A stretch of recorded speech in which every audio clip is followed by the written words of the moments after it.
The crystalline blade stopped an inch from my throat, and the entire hall of ascendants fell silent. I had committed the unforgivable. I had looked directly at the Empress of the Valkyrie Dominion during her coronation ceremony. A human slave, a war prize from the failed Earth resistance, had dared to raise his eyes to the most sacred being in 8 star systems. The crowd of nobles, their silver skin gleaming beneath the ceremonial lights, waited for the execution order, with barely concealed anticipation. "Kill him," commanded High Chancellor Vorthen, his 4 eyes narrowing with disgust. "Such insolence cannot silence." The word cut through the chamber like a plasma torch through hull plating. Empress Soyera Valkyrie, newly crowned and draped in the living metals of her ancestors, descended from her throne.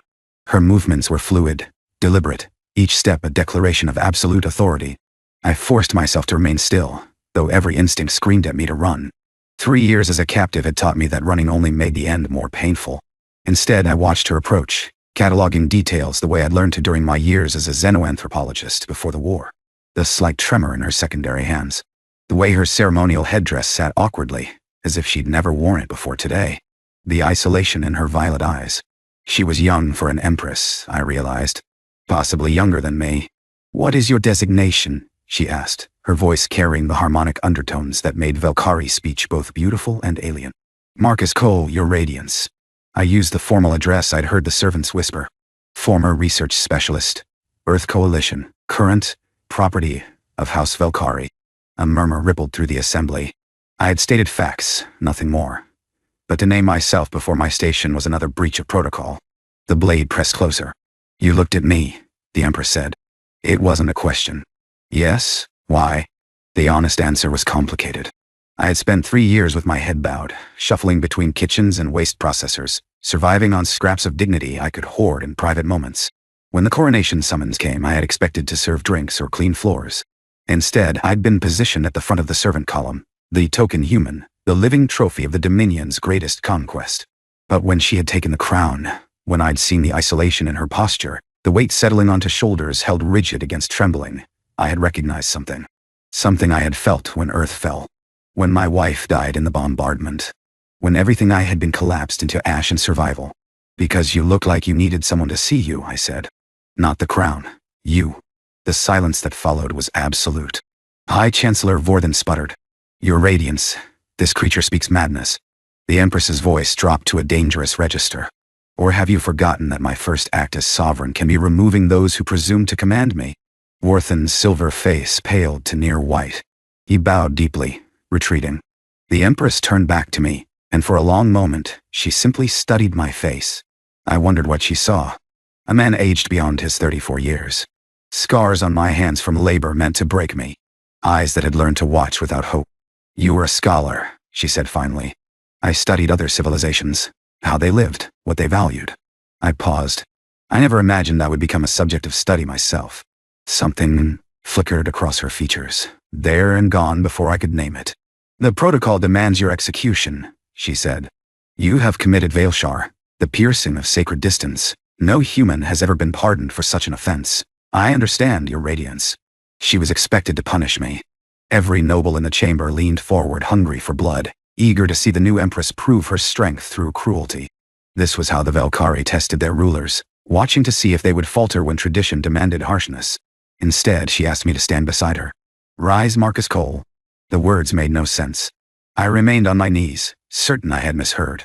"I will not repeat myself," she said, and there was steel beneath the silk of her voice.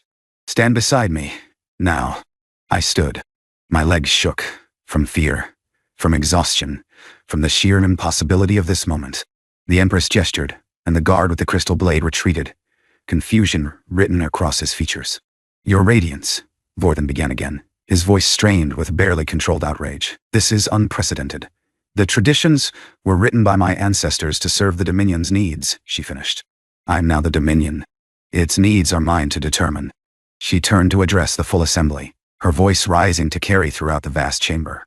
"The humans are no longer slaves. They are probationary citizens pending review. This one," she gestured toward me, "will serve as my advisor on human affairs." The chamber erupted. I heard shouts of protest, gasps of disbelief, and beneath it all, a low rumble of something that might have been approval from the lower noble houses. Through it all, the Empress stood immovable, and I stood beside her, trying to remember how to breathe. Why? I managed, when the noise subsided enough to speak without shouting. You don't know me. You don't know if I'm worth the cost this will bring you. She looked at me then, and in her eyes I saw not an empress, but a person. Isolated, burdened, and reaching for something she couldn't name. Because you were right, she said quietly, for my ears alone. I needed someone to see me, and you were the only one who did. 3 weeks into my new position, I still hadn't determined whether the Empress had saved my life, or simply found a more creative way to end it. The xenophobic faction at court, those who believed human contact to be spiritually contaminating, had made 7 attempts on my life. The poison tea had been obvious. The assassin in my quarters had been expected.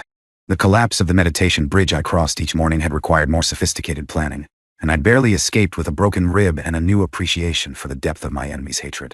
But it was the isolation that wore at me most. I was housed in quarters appropriate to my station, a small suite in the outer palace, far from the Empress's personal chambers, but marked clearly as belonging to her household. The other humans who had been elevated alongside me looked at me with something between hope and suspicion. The Valkyrie servants would not speak to me at all. You think too loudly. I looked up from the data scrolls I'd been reviewing. Cultural archives the Empress had assigned me to study, part of her plan to formalize human integration into Dominion society. Siliera stood in the doorway of my study, unaccompanied for the first time since I'd known her. She wore simple robes, rather than ceremonial dress. And she looked exhausted. Your radiance. I wasn't expecting. Don't. She held up a hand.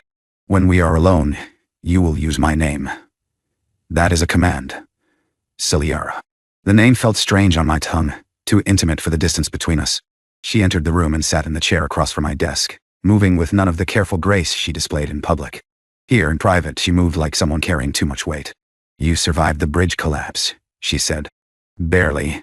Vorthen's faction. They grow bolder. I set down the data scrolls.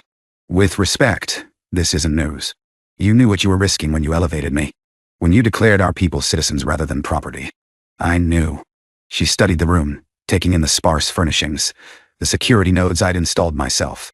I did not know whether you would survive long enough to make the risk worthwhile. And, have I? Her violet eyes met mine. I'm not certain yet. That's why I'm here. Over the next 2 hours, she tested me. Not through combat or crude displays of power, but through questions, intricate, layered queries about human society, psychology, and political structures. She wanted to know how our governments had functioned before the war. How our families formed. How we chose our partners, our leaders, our enemies. I answered as honestly as I could, watching her process each piece of information with visible intensity. Her people, I was learning, valued hierarchy above almost everything else. Status was determined at birth, and could only shift through elaborate rituals of challenge and submission. The concept of elected leadership, of a society where any citizen could rise to power through merit or popular will, seemed to both fascinate and disturb her. You trust strangers to govern you, she said finally, as if summarizing a particularly puzzling mathematical proof. Strangers who might be incompetent, who might be corrupt. Sometimes they are. Usually even. But we believed the alternative was worse. The alternative being what we have. Rulers bred for the role. Rulers bred for power, I corrected gently. Not always the same as rulers suited for wisdom. She went very still, and I wondered if I'd gone too far. But when she spoke again, her voice was thoughtful rather than angry. My mother was brilliant. Cruel, but brilliant.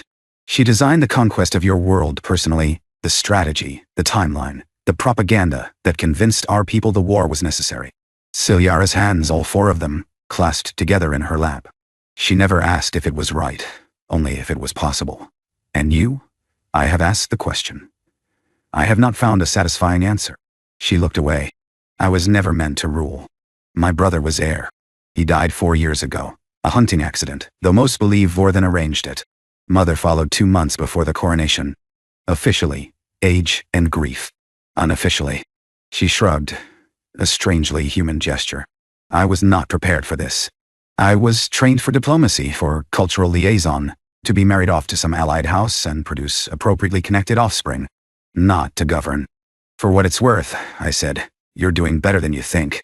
You barely know me. I know what I've observed. You question things your predecessors would never have examined. You change policies that were assumed unchangeable. You elevated an entire conquered species because you believed it was right, despite the political cost. I leaned forward. In my experience, the rulers who doubt themselves are usually better than the ones who don't. She studied me for a long moment, and I became aware of how close we were, separated only by the narrow desk, closer than protocol allowed, closer than safety suggested. My advisors tell me I should bond with a suitable noble within the year, she said. To cement alliances, to produce heirs, to prove my strength through proper partnership. And what do you want? The question hung between us. I watched emotions flicker across her silver features. Surprise, consideration, and something else I couldn't quite name. No one has asked me that before, she said quietly. What I want has never been relevant. It's relevant now. You're the Empress. If anyone can choose their own path, can they? She stood abruptly, moving toward the window that overlooked the palace gardens. I have more power than any single being in the Dominion. But I am also bound more tightly than any servant. Every action is watched. Every word recorded. Every choice subject to analysis and critique. She pressed one hand against the glass. You speak of choice as if it's simple. But freedom without support is just a different kind of prison. I rose and approached her slowly, giving her time to order me away if she wished. She didn't. I understand, I said. More than you might think. Your wife. I hadn't told her about Sarah. I had carefully avoided any personal history in our conversations, maintaining the professional distance appropriate to my position. But of course, she would have read my file. She would know everything the Dominion had recorded about me. She was a xenobiologist, I said. We met during the first contact surveys, before anyone knew war was coming. She believed, I stopped, finding the words harder than expected. She believed we could find common ground with other species. That understanding was always possible. She was wrong. She was killed before she could prove otherwise. Siliera turned to face me then, and the distance between us seemed to collapse. Her violet eyes held no pity. Her people didn't express sympathy the way humans did. But there was recognition there. Acknowledgement. We have both lost, she said. Perhaps that is why I find your company tolerable. Coming from a Volcari Empress, I understood. This was almost a declaration of friendship. I'm honored, I said, and meant it. She reached out then, a gesture so unexpected that I froze, and touched my face with one of her secondary hands. Her fingers were cool, smooth, and impossibly gentle against my skin. You will be safer if you remain close to me, she said. Vorthan's faction will not risk attacking you in my presence. From tonight you will take quarters in the inner palace. That will cause talk. Let them talk. I am tired of isolation. She withdrew her hand, but her eyes held mine. Will you accept? It was phrased as a question, but I heard the vulnerability beneath it. She was not commanding. She was asking, perhaps for the first time in her life. Yes, I said. I will. The crisis came on the winter solstice, when the gardens were silver with frost and the palace blazed with ceremonial light. I had been at Siliara's side for 4 months. Long enough to learn the rhythms of court life, to recognize allies from enemies, to understand the 1,000 subtle ways the Valkyrie communicated status and intention. Long enough to realize that my feelings for the Empress had grown beyond professional respect into something far more dangerous. I had not acted on them. I was not a fool. The gap between us, species, status, history, was vast enough to make any romantic notion absurd. But I could not stop myself from cataloging the small moments. The way she smiled when we debated policy, brief and surprised, as if she'd forgotten she was capable of smiling. The accidental brushes of her hand against mine when we reviewed documents together. The way she said my name, shaping the human syllables with increasing familiarity. Now, standing at the edge of the Great Hall as ambassadors from 7 star systems gathered for the solstice feast, I watched her navigate the crowd with the careful grace she'd been taught since childhood. She wore the living metals again, but she'd had them reshaped. Sleeker, less ostentatious, more like armor than ornament. A statement I hoped the nobles were wise enough to read. The Terran looks at the Empress as though she were water, and he dying of thirst. I turned to find Lady Kethri standing behind me, her silver face carefully neutral. She was Siliara's aunt, one of the few family members who had supported the human elevation decree, though I had never understood why. I am her advisor, I said. It's my role to observe her. Kethri's 4 eyes narrowed with amusement. And does your observation always include such intensity? Before I could formulate a response, a commotion at the main entrance cut through the ambient noise of the gathering. The crowd parted, revealing a delegation I didn't recognize. Tall Valkyrie in midnight blue robes, their faces marked with patterns I had never seen in my cultural studies. Siliara's expression went carefully blank. Who are they? I asked Kethri. The conclave of stars, the religious authority of our people. Her voice dropped. They have come to declare the Empress's rule illegitimate. The prophecy. She didn't finish.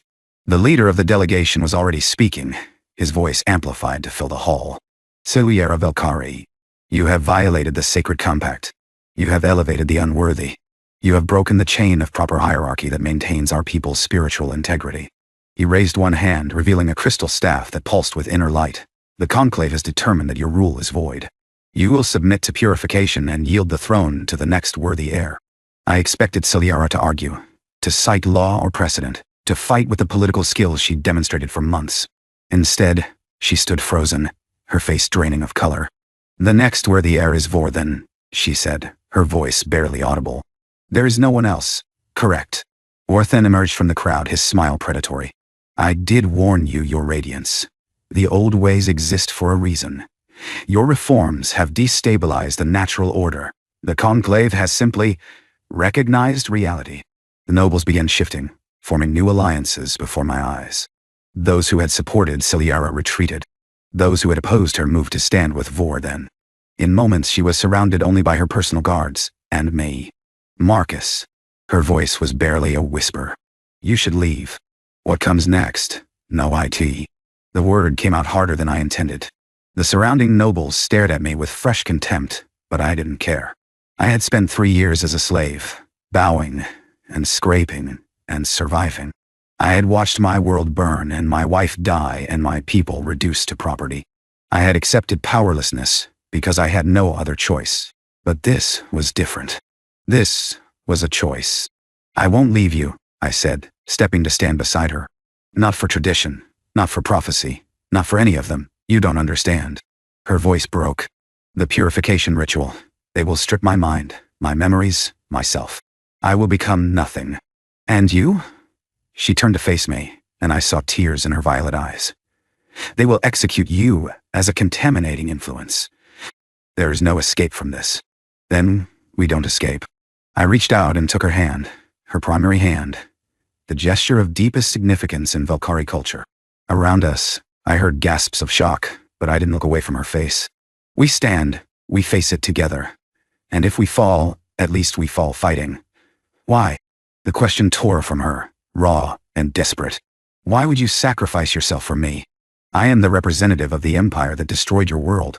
I am everything you should hate. You're not. I squeezed her hand, feeling the tremor running through her. You're a person who saw injustice and tried to change it. Who chose compassion over tradition? Who asked me to stand beside her when everyone expected her to cut me down?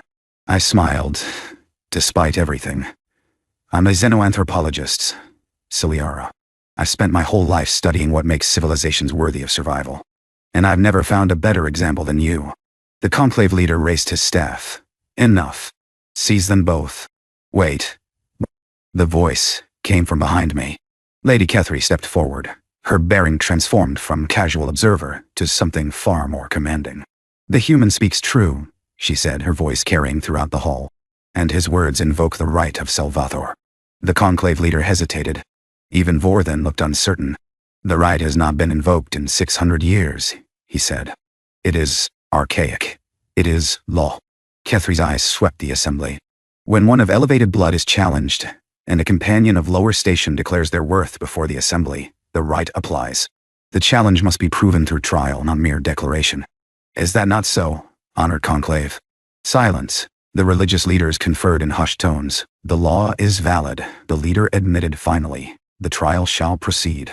But the terms are clear. Kethri smiled, and I saw something of Siliera's steel in her expression. The Empress and her champion will face the trial of bonds. If they survive, her rule is vindicated. If they fail, the succession proceeds as proposed. The conclave leader nodded slowly, agreed. The trial shall begin at dawn. As the crowd dispersed, buzzing with speculation, fear, and excitement, Siliera turned to face me fully. Her hand was still in mine. You declared yourself my champion, she said.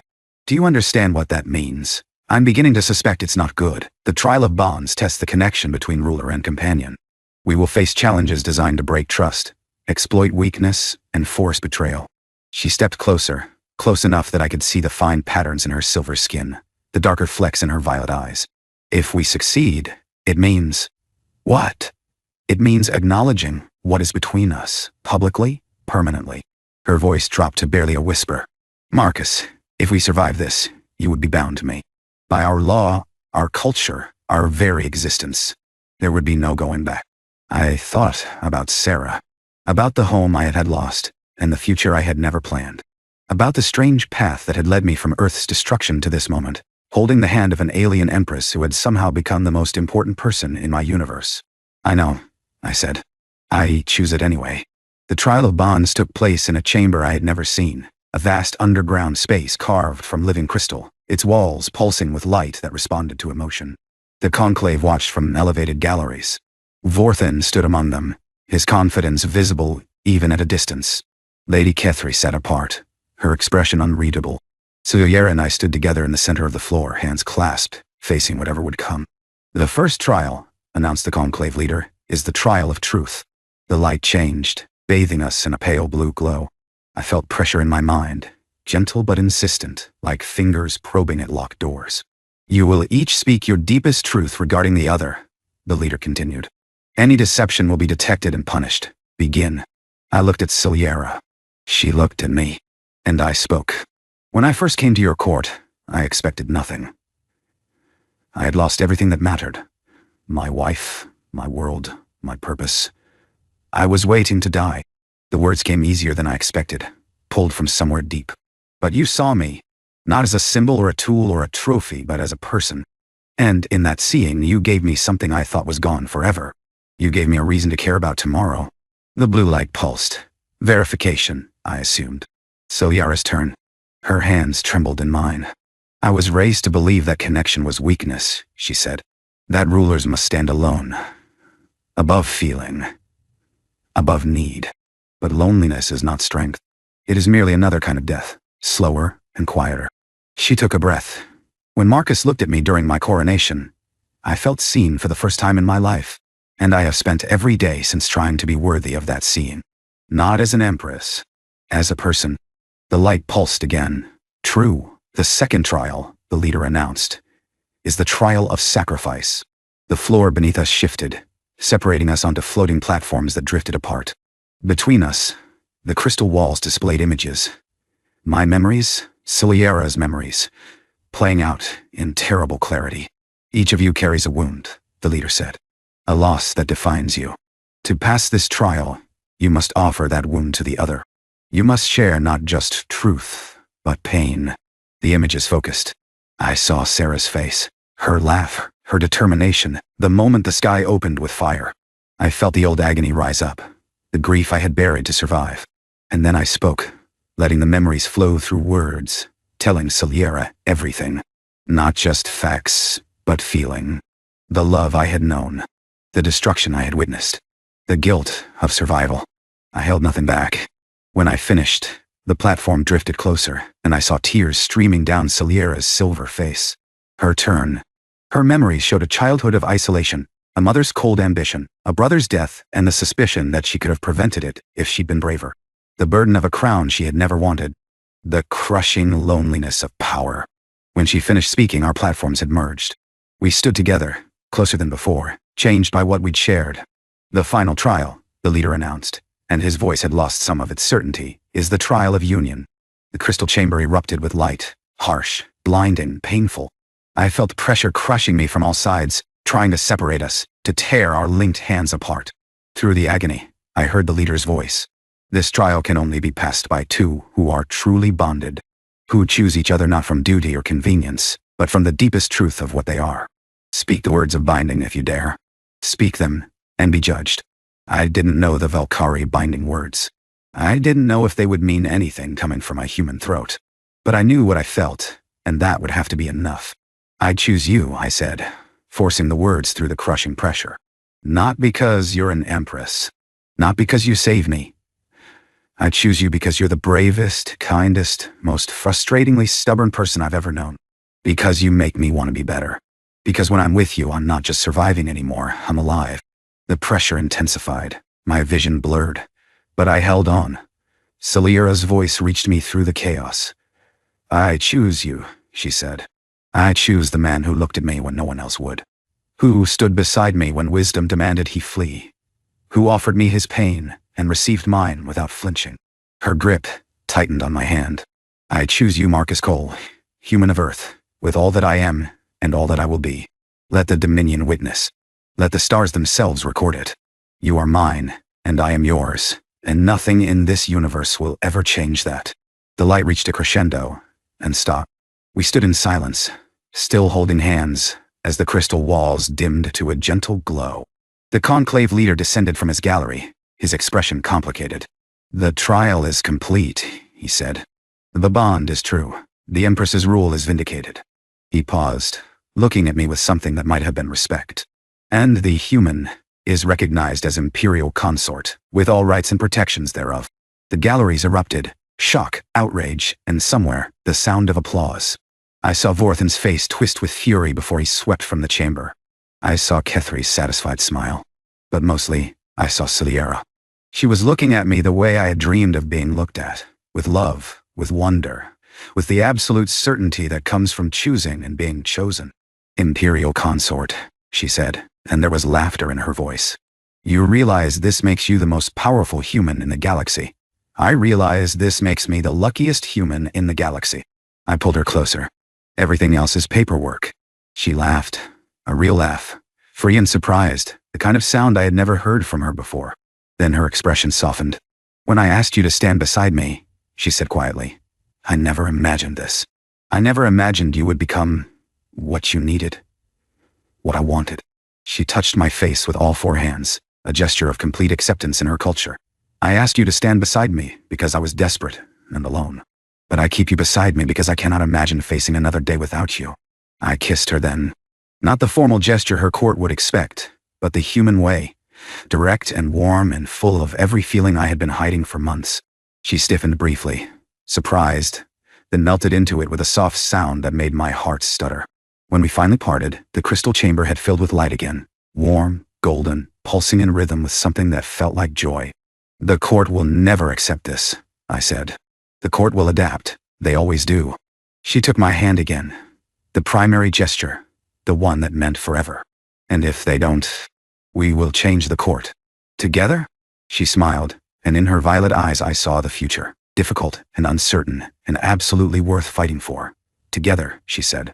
Always. Outside the chamber, the sun was rising over the palace gardens, turning the frost to diamonds. A new day. A new beginning. And I stood beside her, exactly where I belonged.